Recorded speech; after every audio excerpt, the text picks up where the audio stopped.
Today's reading is in Exodus chapter 34, and a few things that kind of I think are important to look at. One is just maybe something in passing.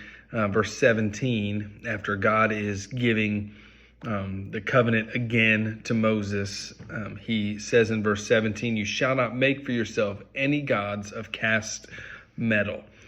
Just a little interesting tidbit, the Hebrew word for cast metal is the same word for golden calf. And so God is getting real explicit here with the people. Remember that thing you did? Okay, don't do that.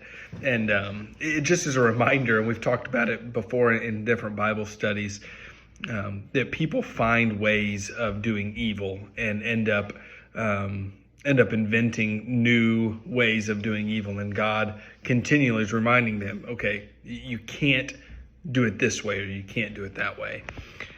But maybe the biggest takeaway from this chapter for me is in verses 6 and 7. I'm just going to read them. The Lord passed before him and proclaimed, the Lord, a God merciful and gracious, slow to anger and abounding in steadfast love and faithfulness, keeping steadfast love for thousands, forgiving iniquity and transgression and sin, but who will by no means clear the guilty, visiting the iniquity of the fathers on the children and the children's children to the third and the fourth generation.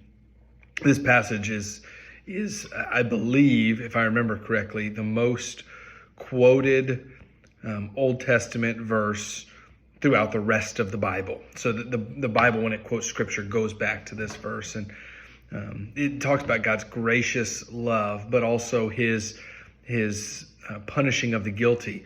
And one thing is in verse 7, he keeps that steadfast love to thousands.